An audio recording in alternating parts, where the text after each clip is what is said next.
Hey, Trent. I don't quite know how to make this private, so if anybody else is watching this, well, just know that you probably won't be too interested. I'm just making this video for notes, to see how far I've gotten so far, just with my thoughts. Our thoughts, Trent. Our thoughts. So, we were thinking of the topic of organic armor. Organic armor meaning you think of an ant, it has an exoskeleton, its skeleton is outside of it. That's, of course, what that means. We already know this. So I thought of the idea of having that with humans, which would be our specialized cells of our bones on the outside, grown on the outside instead of the in. Of course, having our regular bone structure and our skeletal structure still within our body. But the only problem with that is there would be a lot of medical flaws and a lot of other flaws that would come with it, such as if, let's say, a bullet hits you.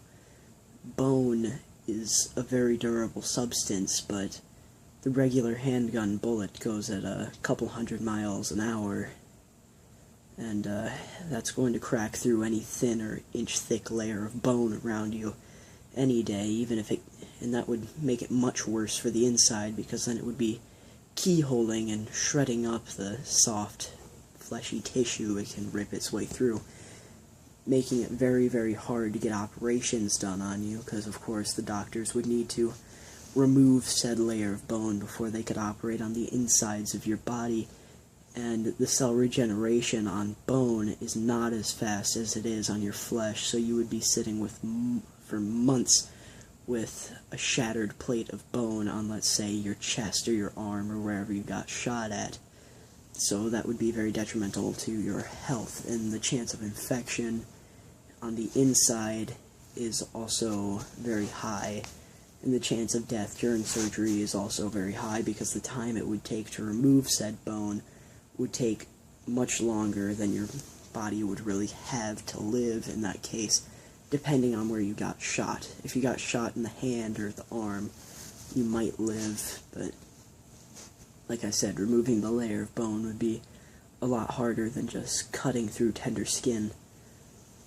My next idea was scar tissue. Scar tissue is a lot stronger than your normal skin, and the only problem with it is it's not very flexible. Like, for instance, if you flexed your bicep with scar tissue, it would feel almost like it was ripping, and it was stretching to its perimeters. You would not be able to gain much muscle mass or any mass whatsoever, or else you would be stretching out your own skin, and even though that's already possible for normal skin, with scar tissue, that would be intensely...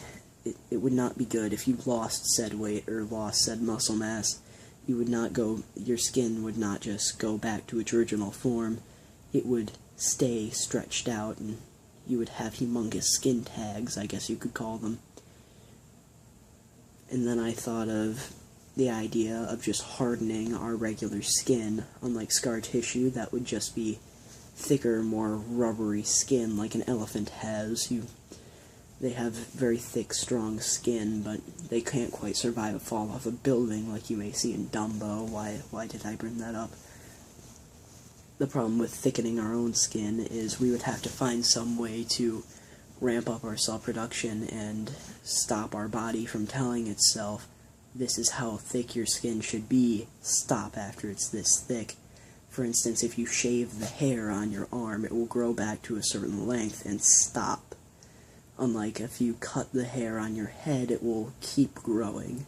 It goes for the same with your eyebrows, and not with most of your facial hair and eyelashes.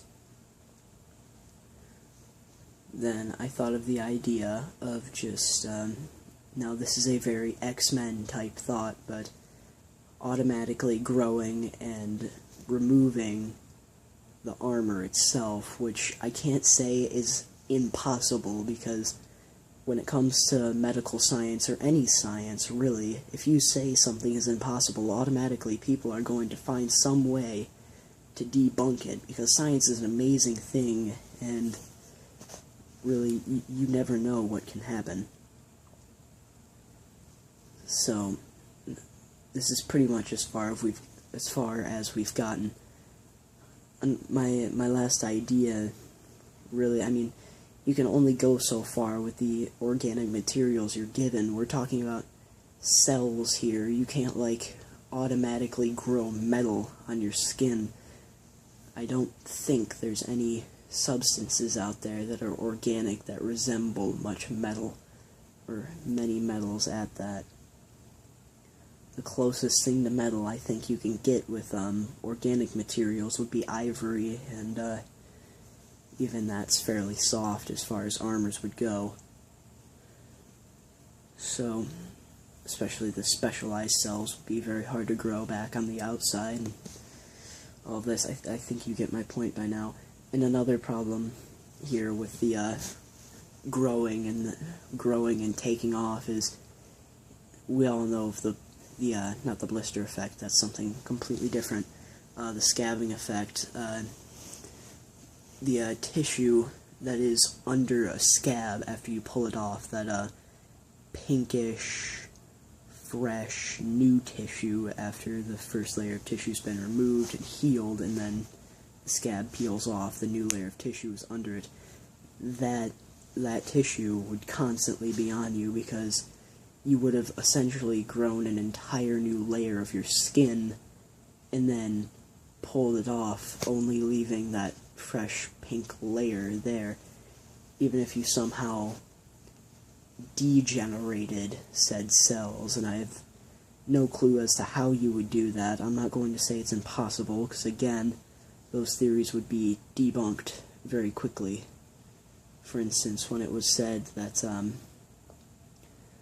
people a long time ago, I don't actually think that long ago, thought that animals did not have a consciousness, then tests were run, and surprise, surprise, animals have a consciousness, and a good deal of them wise intelligence.